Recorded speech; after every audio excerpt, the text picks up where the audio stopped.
Sebelum terpilih menjadi Ketua Dewan Kesenian Kabupaten Bogor, Bapak kan seorang pelukis, penulis buku, dan juga sutradara film. Itu bisa diceritakan nggak Pak, awal karirnya sampai bisa menjadi seperti ini? Kamu garang? Ya masuk, kenapa mas? Waduh, kita mau bikin mingguan nih, perlu wartawan. Pikir saya kamu semester berapa? Nggak tahu, ini masih SMP kelas 3 deh. Oh saya bisa mas, bisa deh. Kalau seniman menurut Bapak itu seperti apa Pak? Seniman itu dia bukan sekedar panggilan kalau menurut saya, tapi dia memiliki tanggung jawab besar terkait dengan peran keseniannya itu sendiri. 5 tahun ke depan, apa yang akan Bapak lakukan sebagai Ketua Dewan Kesenian Kabupaten Bogor? 5 tahun ke depan, dari rangkaian yang sedang kita siapkan dengan teman-teman di Kabupaten Bogor ini, ya kan, adalah hal-hal sesuatu yang kedepannya memungkinkan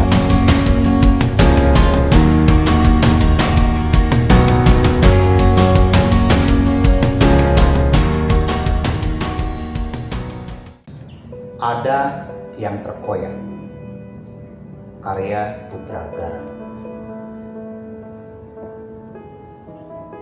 Ada yang terkoyak dalam genggam, sebuah narasi NKRI yang pecah kaca karena buruk rupa. Lintasan mencipta prasastri tragedi dari hari ke hari, meski sulit terbaca, meski takut untuk membaca. Ada yang terkoyak dalam genggam, Ibu Pertiwi lupa narasi tentang Gemah Ripa Lojinawi yang tak lagi milik kamu. Demikian. Terima kasih. Halo pemirsa, saya Joko Supriyanto. Selamat datang di acara Sisi Lain Seniman, membaca zaman, merespon keadaan. Ya, pada kesempatan kali ini saya akan membahas seniman lebih dalam lagi. Pada hari ini saya sudah bersama Ketua Dewan Kesenian Kabupaten Bogor, Bapak Putra Gara. Bapak Putra Gara ini akrab disapa Pak Gara. Sebelumnya saya ingin mengucapkan selamat atas terpilihnya Bapak sebagai Ketua Dewan Kesenian Kabupaten Bogor. Sebelum menjadi Ketua Dewan Kesenian Kabupaten Bogor, Bapak Putra Gara adalah seorang penulis buku, diantaranya Pangeran Pasai, kelahiran 1970-an, Kisah Cinta Dua Pria, dan masih banyak lagi. Selain menjadi penulis buku, Bapak Putra Gara juga seorang pelukis dan seorang sutradara film. Dan pada segmen kali ini saya akan membahas tentang perjalanan karir dari Bapak Putra Gara. Bapak Putra Gara, sebelum terpilih menjadi Ketua Dewan Kesenian Kabupaten Bogor, Bapak kan seorang pelukis, penulis buku, dan juga sutradara film. Itu bisa diceritakan nggak Pak, awal karirnya sampai bisa menjadi seperti ini? Ya. Terima kasih Mas Joko. Ini memang perjalanan panjang ya. Kalau ditanya sejauh mana saya menggeluti dunia film, sastra, seni rupa, ya kan, ini juga tidak serta merta. Ini waktu SMP saya sudah merantau, ya kan? Udah merantau ke Jakarta. Saya aktif di Gelanggang Remaja Bulungan. Di situ tempat para seniman berkumpul lah. Dari mulai kalau musik, Iwan Fals ada di situ. Kalau teater, Renija Yusman, terus yang lain ada di situ. KPJ, Anto Baret, terus kalau seni rupa ada Mas Dimas Prasya, segala macam. Saya masuk ke Gelanggang Remaja itu semua ada. Dulu tahun 90-an tuh Gelanggang menjadi sentral pusat kegiatan anak-anak remaja, ya kan, ada tari, ada teater, ada lukis, ada musik, dan segala macam. Saya masuk Sanggar Gerajas, ya kan. Awalnya saya bikin kartun SMP waktu itu, bikin kartun. Ternyata kartun bisa dimuat di koran dan ada honornya. Waktu itu honornya 2.500. Tapi di Sanggar juga ada mesin ketik, saya belajar nulis-nulis cerpen. Kirim ke media ternyata dimuat. Saya akhirnya menggeluti juga dunia nulis cerpen. Pernah juga Pak? Nulis cerpen? Iya, bahkan zaman SMA saya sangat produktif, semalam bisa 3 cerpen. Dulu zaman saya ABG itu ada majalah Hai, Gadis, Aneka, Anita, majalah remaja itu saya rambah. Ya karena saya anak rantau ya dari situ saya bayar kos, makan, bayar sekolah dan segala macam seperti itu. Cerpen saya geluti juga. Kelas 3 SMP saya waktu ngirim tulisan ke salah satu media dipanggil Mas Abbas Prabowo, namanya Mas Abbas Prabowo. Beliau wakil pemimpin redaksi. Dikiranya saya mahasiswa semester berapa gitu, padahal saya masih kelas 3 SMP. Kamu gara? Ya Mas, ya. Kenapa Mas? Waduh, kita mau bikin mingguan nih, perlu wartawan. Pikir saya kamu semester berapa, nggak tahu ini masih SMP kelas 3 ya. Oh saya bisa Mas, bisa ya. Akhirnya SMP saya udah jadi wartawan, cuman dibikinin lembar Jaya Belia, korannya namanya Jayakarta, Jaya Belia. SMA saya udah semakin produktif ya, jadi wartawan juga ya, jadi nulis cerpen dan segala macam. SMA kelas 2 saya jadi redaktur majalah Amanah, waktu itu majalah Amanah. Sampai saya kuliah di SIP, kebetulan saya di kampus tercinta di SIP di Lenteng Agung, di Jakarta. Di situ semester 4 saya udah ngajar malah, karena apa, begitu saya menerima anak-anak baru bilang oh ini Bang Gara nih ya, cerpen ini segala macam, karena saking produktifnya saya waktu itu kan. Iya kayak gitu. Saya mau belajar nulis Bang ya. Ya udah, kalau mau belajar nulis jangan 1-2 orang, kumpulkan kayak gitu kan. Udah kumpulkan. Akhirnya saya buka kelas di kampus tuh. Baru semester 3 atau semester 4 lah waktu itu. Satu kelas saya bagi 40 orang kan. Dan gak gratis. Setiap masuk pendaftaran 10.000, setiap kali pertemuan 1.500, waktu itu besar. Jadi biaya kuliah, biaya ini udah dari situ. Kayak gitu. Nah, kalau film saya juga di Sanggar Swaka. Belajar teater. Nah begitu kita mulai muncul TV tahun 92 tuh RCTI, terus selanjutnya kemari ada ANTP segala macam. Karena di Sanggar tuh ada abang-abang masuk ke TV, ya saya kebagian juga akhirnya kan, dilibatkan nulis skenario, mainnya dan segala macam, sampai akhirnya ya menyutradarai seperti itu. Tahun 2000-an awal sampai 2008 saya masih main di TV, sinetron, tapi setelah itu saya lebih pada dokumenter sekarang seperti ini. Mungkin dulu itu sutradaranya pernah acara apa gitu Pak? Sinetron kebanyakan. Salah satunya mungkin Pak? TPI, banyak sih di ANTP saya garap. Oh banyak Pak ya? Iya, New Mystery. Kalau di TPI saya garap Rahasia Ilahi seperti itu, terus FTV juga. FTV juga sering Pak? Ya, saya punya PH juga waktu itu di Jakarta, Gear Production dan FTV seperti itu. Nah sekarang saya konsen lebih kepada dokumenter, istilahnya sisi idealisme lah kayak gitu. Kalau di TV sinetron, terakhir saya garap di TVRI 35 episode. Itu luar biasa scene saya kumpulkan, karena satu hari 40 scene sama juga satu episode gitu, dengan durasi yang harus cepat seperti itu. Itu untuk di film. Terus kalau untuk sastra, produktivitas cerpen sudah selesai, lalu saya merambah ke novel kayak gitu. Cuman 10 tahun ini saya konsen nulis novel sejarah.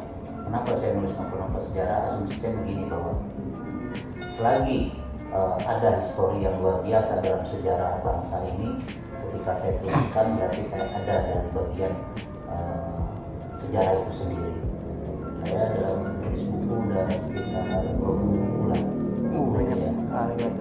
10-nya alhamdulillah bestseller di Gramedia seperti itu. Oh udah mulai pernah dijual di Gramedia juga? Iya, karena bukunya ya memang mereka yang nyetak kayak gitu kan. Seperti itu. Terakhir tahun ini Terakhir novel saya Nahrisyah 3-4 bulan yang lalu kalau nggak salah. Itu juga novel sejarah juga seperti itu. Oh berarti sampai sekarang ini masih aktif Oh juga, masih, Pak? saya Masih sakit saya kalau nggak nulis nanti. Seperti itu. Oh udah hobi kayaknya.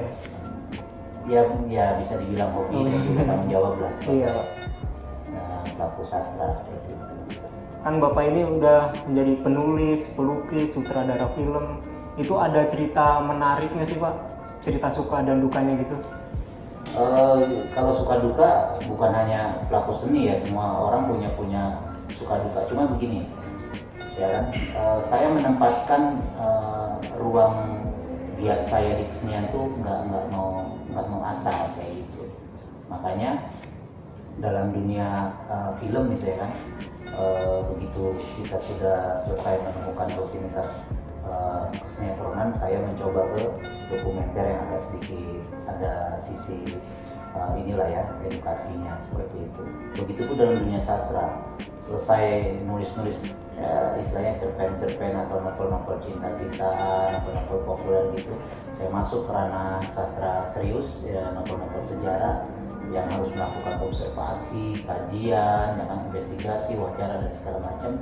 Justru itu yang lebih menjadi tantangan buat saya, selain untuk mendokumentasikan literasi yang pernah ada gitu kan, seperti itu. Kalau untuk seni rupa alhamdulillah lukisan saya tuh banyak yang mengoleksi lah, ya kan, dari mulai pengusaha, pejabat, kolektor yang memang dalam dan luar negeri. Dalam arti kata gini, saya cerita gini bahwa saya bukan ngaku-ngaku gitu loh.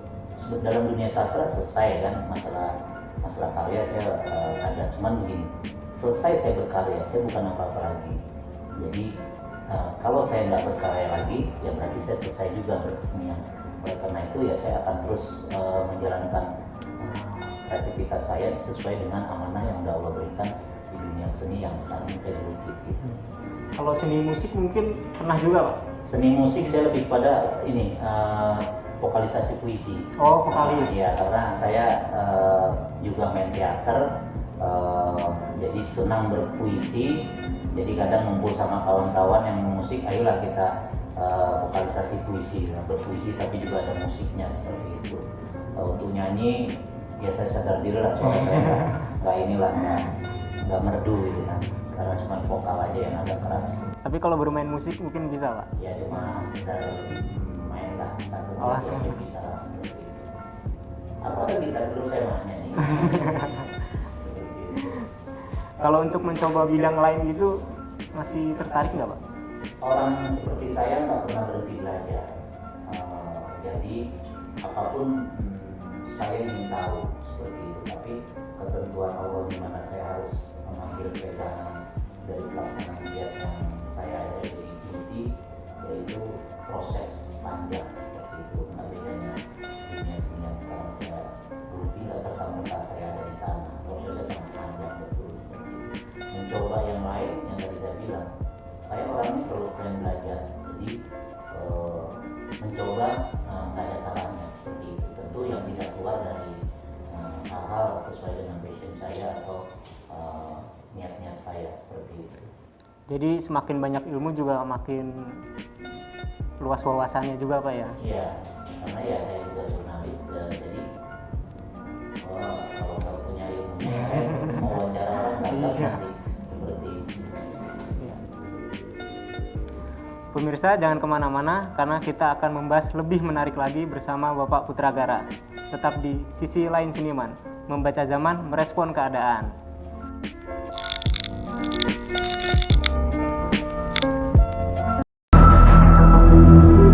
Audio Jungle.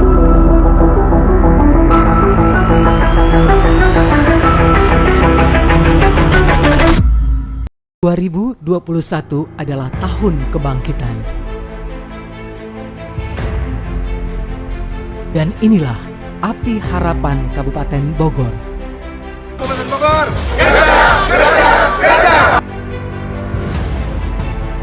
Komitmen mewujudkan Kabupaten Bogor termaju, nyaman, dan berkeadaban akan terus dilakukan. Karena betapapun dahsyatnya pandemi, pasti ada titik akhirnya. Perekonomian di Kabupaten Bogor saat ini solid dan adaptif terhadap COVID-19. Bawah kepemimpinan Bupati Bogor Ade Yasin dan Iwan Setiawan, semuanya bergerak cepat, semuanya memperkuat sinergi dan kolaborasi, optimis untuk kebangkitan Kabupaten Bogor. Sejumlah prioritas percepatan pembangunan di Kabupaten Bogor akan segera digulirkan pada 2021. Antara lain, pemetaan Cibinong Raya,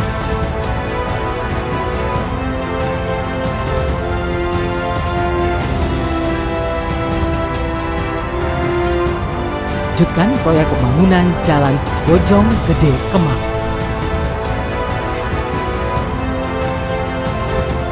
Lanjutkan pembangunan Jalan Poros Tengah Timur.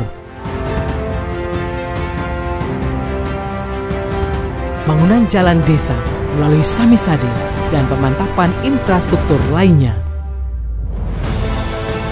Pembangunan Rumah Sakit Umum Daerah di Kabupaten Bogor, wilayah utara.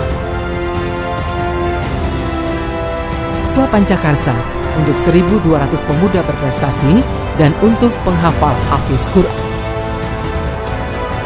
Tuntas rehabilitasi ruang kelas SD dan SMP. Kan insentif RT RW guna meningkatkan kinerja pelayanan kepada masyarakat. Serta program-program pemulihan ekonomi daerah yang juga menjadi prioritas. Yakinlah dengan kedisiplinan, kecepatan, dan ketepatan langkah. Bersama kita hantarkan Kabupaten Bogor termaju, nyaman, dan berkeadapan. Mari sambut tahun baru dengan optimisme dan jiwa yang lebih maju. Dengan semangat yang menderu-deru untuk Bogor bangkit.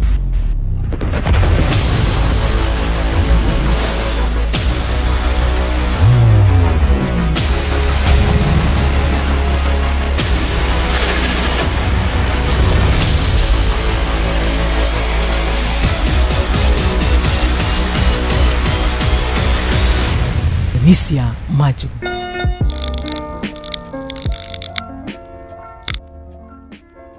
Halo pemirsa, kembali lagi dengan saya Joko Supriyanto dan bintang tamu kita Bapak Putragara di acara Sisi Lain Seniman, membaca zaman, merespon keadaan. Ya, tadi kita sudah membahas tentang perjalanan karir dari Bapak Putragara dari awal sampai saat ini. Sekarang kita akan membahas seniman lebih dalam lagi bersama Bapak Putragara. Bapak Gara, bicara soal seni,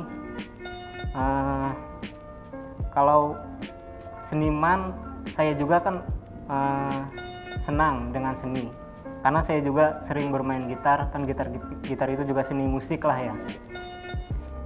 Walaupun ya cuman asal main aja, yang penting bisa lah. Jadi kalau seniman menurut Bapak itu seperti apa, Pak? Iya. Seniman kan cuma panggilan ya untuk pelaku seni atau orang yang menggeluti dunia seni ya, dari mulai seni musik, seni tari, seni sastra, seni peran, dan yang lain-lainnya lah seperti itu. Seniman cuma sebutan atau panggilan seperti itu. Jadi seniman itu dia bukan sekedar panggilan kalau menurut saya, tapi dia memiliki tanggung jawab besar terkait dengan peran keseniannya itu sendiri seperti itu. Kalau dia seorang pemusik, ya dia harus berkarya melalui musiknya, karena itu amanah yang harus dijalankan. Kalau dia pemain teater, ya dia harus menampilkan satu pementasan teater sebagai tanggung jawabnya seorang teaterwan. Kalau dia pelukis, ya dia harus melukis sebagai tanggung jawabnya juga sebagai pelukis. Jadi secara umum begitu, tetapi secara spesifik bahwa menggeluti dunia seni atau profesi seniman itu sebuah anugerah, karena nggak semua juga orang bisa konsen atau bisa menjalankan profesinya sebagai seniman atau pelaku seni. Kalau sekedar yang hobi banyak, ya kan? Kalau yang sekedar suka banyak, tapi sebagai pelaku seni yang benar-benar memiliki eksistensi bertaji atau eksistensi yang mumpuni, ini nggak mudah, nggak gampang. Ada proses panjang yang harus dia jalankan seperti itu.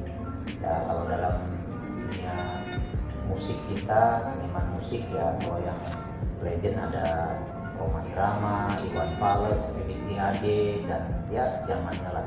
Kalau yang kekinian ya ada Ariel Noah, ada Enji, ada ya yang kemarin banyak lah grup-grup yang seperti itu. Nah mereka bukan hanya sekedar melakukan seni tapi juga melakukan ruang giat kreatif dan produktif yang berkaji seperti itu. Ya mungkin kalau setiap orang suka seni tapi yang susah itu konsistennya Pak ya. Mungkin ada pertamanya dia suka gitar tapi hanya awalnya aja, tapi ntar seterusnya malah nggak dimainin lagi. Sekedar hobi, sekedar hobi, bukan jadi profesi hobi ya. Beda antara hobi dan profesi. Kalau perkembangan seni dari dulu hingga saat ini itu menurut Bapak seperti apa Pak?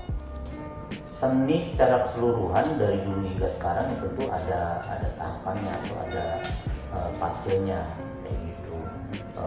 Seni yang apa dulu gitu. Kalau kita bicara misalnya seni teater ya kan, seni teater dulu dengan sekarang berbeda. Teater dulu mungkin sifatnya live langsung ya kan, sekarang mungkin bisa dengan ya udah ada rekaman, teknologi juga ya, semakin maju ya. Seperti itu. Itu untuk teater. Seni rupa pun seperti itu. Fase-fasenya jauh sebelum misalnya zaman-zaman ya pemandangan indah. Kalau tokoh-tokoh seni rupanya kita ada Raden Saleh, terus ada Basuki Abdullah dan segala macam. Kemarinnya terus seni kontemporer kan yang lebih kekinian seperti itu. Atau dalam dunia seni apalagi, seni musik pun seperti itu. Seni musik ini mengalami fase juga yang panjang dari mulai musik yang sifatnya tradisional lalu menjadi musik sosial, lalu menjadi musik romen dan segala macam. Itu ada jedanya, ada eranya yang pernah saya baca dalam sejarah musik itu juga begitu ya kan. Kenapa ada muncul musik ska, kenapa muncul hip hop, kenapa muncul musik ini, musik itu ada latar belakangnya seperti itu. Kenapa muncul musik reggae? Musik reggae kan ketika pertama lahir itu kan sebagai ajang sosial pemberontakan kaum kulit hitam gitu kan, ada penindasan atau kesukuan seperti itu. Jadi harus tetap konsisten Pak ya? Iya, seperti itu. Belajar berbuat, udah gitu terus saja. Kalau seniman, menurut Bapak itu seniman Indonesia dan seniman luar negeri itu apa bedanya gitu? Ya kalau dari segi personal nggak ada bedanya, tetapi dari segi proses berkarya tentu berbeda karena kultur kita berbeda, dia berbeda. Tapi dari proses berkarya terkait dengan produktivitas dan kreativitas itu sama semua. Ya kan, seorang seniman harus melakukan ruang gerak kreatifnya melahirkan karya seni. Mungkin ada perbedaan karena emang orangnya beda, orang Indonesia, orang luar negeri beda, gitu. Kulturnya beda, budayanya beda Pak ya. Kalau sekarang ini kan di masa pandemi ini banyak sektor industri yang terkena dampak dari pandemi COVID-19. Apa menurut Bapak seniman juga terkena dampaknya? Efek dari pandemi ini memang semua menyeluruh ya, bukan hanya di pelaku seni juga tapi semua. Tetapi untuk pelaku seni lagi-lagi ya bagaimana dia mampu mensiasati pola kreatifnya. Itulah kenapa sesuai tema kita ini terkait dengan merespon zaman ya kan, seperti itu. Zamannya memang udah seperti ini, kita harus beradaptasi. Jangan kita lari dari kenyataan kondisi sekarang, tapi harus beradaptasi. Saya selama pandemi ini untuk teater ada tiga melakukan pementasan massal bersama kawan-kawan secara virtual seperti itu. Sekarang juga ada satu kawan grup kita lagi persiapan untuk tanggal 30 pementasan teater virtual ya. Itu untuk teater. Tapi kalau untuk seni rupa misalnya, yaitu kan tidak beradaptasi dengan masyarakat kan, dia di studio melukis ya kan, terus mungkin ada kolektornya atau udah ada yang menyukai ya tinggal dipersilahkan seperti itu. Kalau menurut Bapak di tengah pandemi ini seniman itu mempunyai tantangan nggak sih Pak?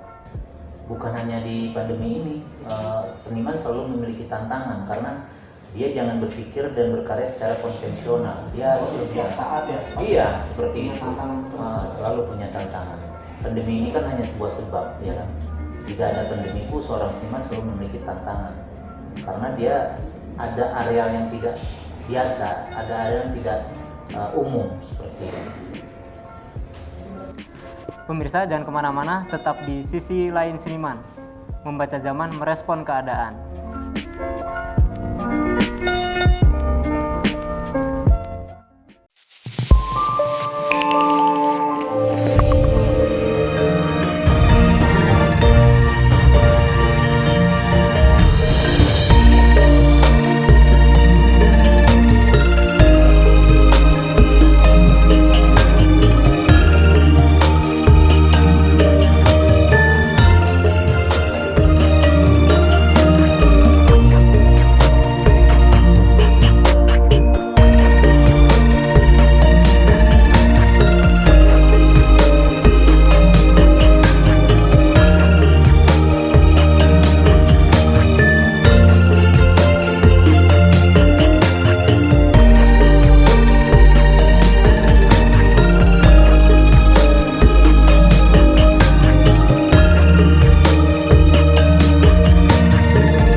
Halo pemirsa, kembali lagi dengan saya Joko Supriyanto dan bintang tamu kita Bapak Putra Agara di acara Sisi Lain Seniman, membaca zaman, merespon keadaan.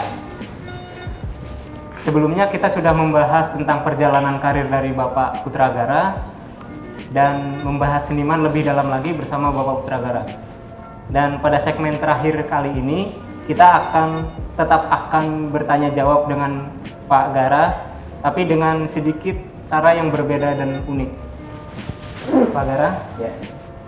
jadi di segmen kali ini nanti Pak Gara bisa memilih beberapa pertanyaan yang sudah disiapkan. Ya. Nanti bisa saya yang membacakan pertanyaannya. Ya. Ya, silakan diambil Pak. Oke.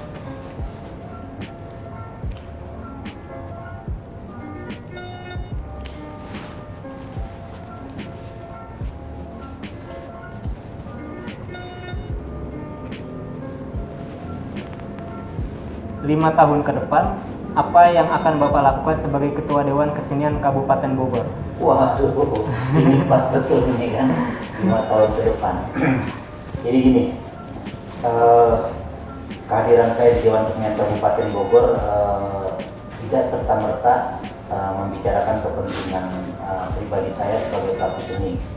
Jadi ini melalui dialog panjang dengan para pelaku seni di Kabupaten Bogor bahwa seni di Kabupaten Bogor harus lebih produktif terkait dengan kreasi terkait dengan edukasinya, terkait dengan capaian-capaian yang dilakukan oleh para seniman dan budayawan di Kabupaten Bogor. Oleh karena itu, 5 tahun ke depan dari rangkaian yang sedang kita siapkan dengan teman-teman di Kabupaten Bogor ini, ya kan, adalah hal-hal sesuatu yang kedepannya memungkinkan, katakanlah generasi berikutnya lebih paham bahwa seni budaya di Kabupaten Bogor bukan hanya sekedar ruang giat, tetapi juga ingin lebih mencapai satu tujuan ke depan. Kalau bayangan saya sih, ya minimal kita kalau untuk kelas Asia ya biasalah gitu kan, berlink dengan teman-teman nanti. Tetapi untuk mencapai sana itu ada istilahnya ada tangganya. Program 1 tahun ke depan misalnya saya akan bikin buat ruang kreatif berkaitan dengan penampilan-penampilan yang rutin di gedung kesenian nanti. Selebihnya katakanlah saya akan menjadi duta para seniman ke beberapa negara tetangga terkait dengan membawa kreasi-kreasi mereka ke sana. Tujuannya apa? Bahwa kalaulah ini sejalan dengan program Pancakarsanya Bupati kita, saya masuk pada ranah Karsa Berada. karena karsa beradab itu bisa dicapai melalui seni dan budaya. Oh, karsa beradab itu apa maksudnya gimana Pak? Karsa beradab itu ya kita memiliki attitude gitu. Oh, attitude. Jadi kita pintar, kita hebat, kalau tidak beradab juga ya buat apa seperti itu. Oh. Disitulah seni budaya yang akhirnya nanti masuk seperti itu. Nah kalau 5 tahun ke depan dari program-program itu memang saya sifatnya nanti per tahun. Tahun ini kita melakukan apa, tahun ini melakukan apa sampai 5 tahun. Tentu itu tidak lagi bicara pada kepentingan pribadi saya. Makanya nanti sehabis itu kita akan bikin raker atau rapat kerja para seniman ini mau melakukan apa. Saya cuma mengumpulkan, mengakumulasi dari kepentingan seniman untuk menjadi ruang giat kreatif bersama, sehingga Kabupaten Bogor yang memang kaya dengan seni budaya ini menjadi ruang kreatif seperti itu. Bisa lebih dikenal juga Pak ya? Ya tentu, arahnya juga ke sana seperti itu, sehingga menjadi ya katakanlah destinasi wisata juga bisa ya kan, seperti itu, di luar dari wilayah kita yang memang banyak pesona alamnya yang luar biasa, diimbangi oleh seni budayanya yang akan kita bergerak sama-sama. Ini tentu akan menjadi salah satu kebersamaan yang indah bagi saya, kebersamaan yang produktif, sehingga ya Dewan Kesenian Kabupaten Bogor 5 tahun ke depan menorehkan sesuatu yang tidak biasa. Saya berharap Menorehkan prestasi Pak ya, seperti itu. Mungkin pertanyaan kedua Pak? Lagi, Pak. Iya Pak.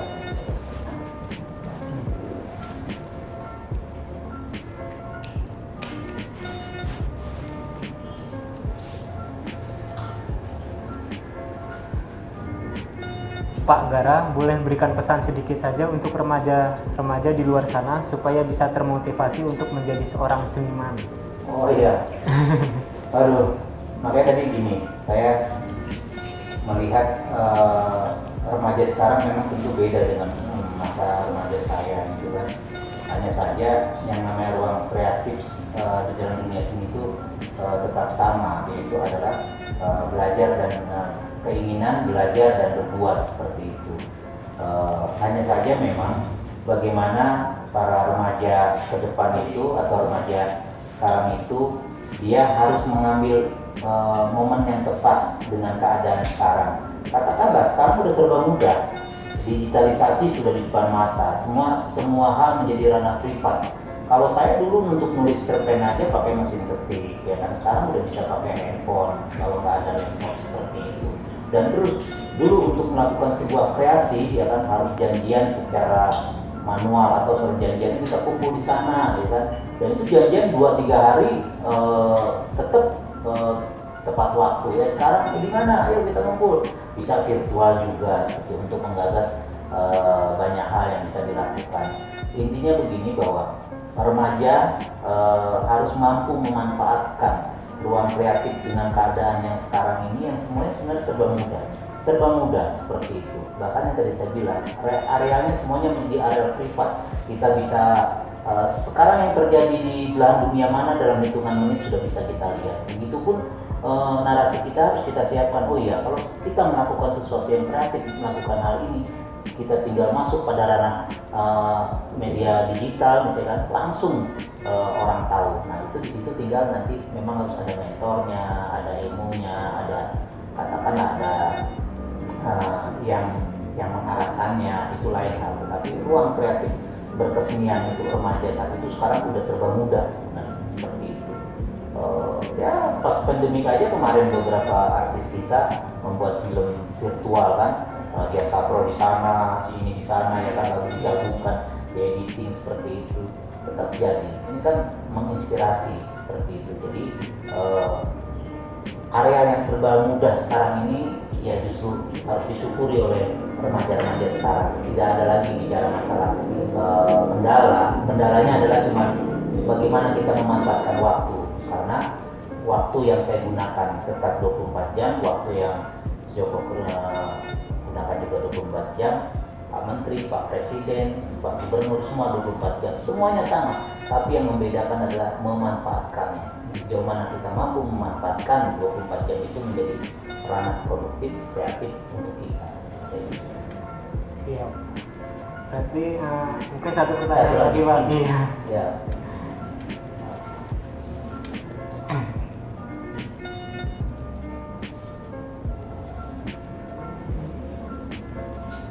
pertanyaan terakhirnya itu bagaimana perasaan Bapak setelah terpilih menjadi Ketua Dewan Kesenian Kabupaten Bogor?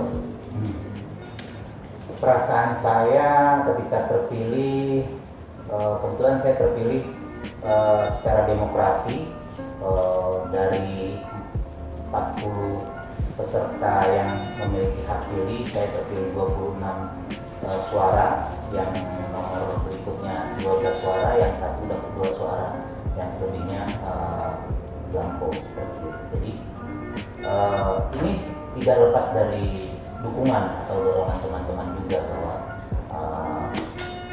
saya majunya sebagai calon ketua Dewan Kesenian lalu terpilih bukan sesuatu yang luar biasa buat saya.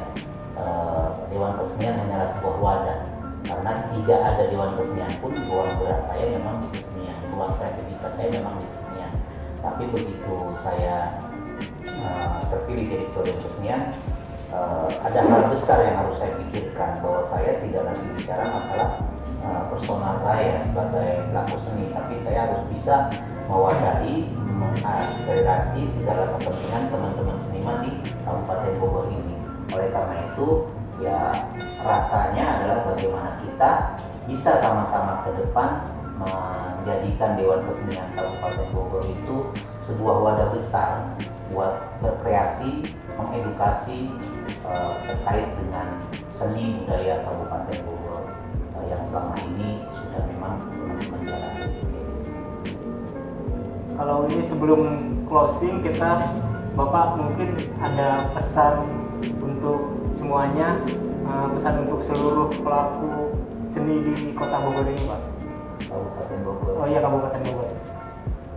Iya, pesannya sih normatif aja, pikir saya. Pesannya bahwa sebagai seniman atau pelaku seni, ini tidak semua orang diberikan amanah seperti ini.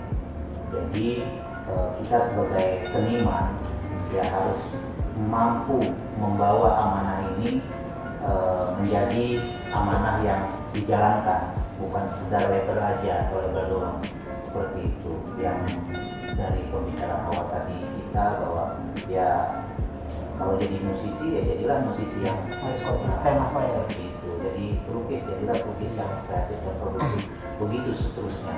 Jadi disitulah yang membuat seniman atau pelaku seni menjadi inspirasi dari banyak orang. Pesan saya begitu aja. Pak Putragara, terima kasih sudah meluangkan waktunya untuk berbagi pengalaman kepada kami dan berbagi ilmu. Semoga ilmu yang disampaikan bisa bermanfaat dan semoga Pak Gara juga selalu diberi kesehatan. Ya. Terima kasih kepada yang sudah menonton. Akhir kata, saya Joko Supriyanto pamit undur diri. Sampai jumpa.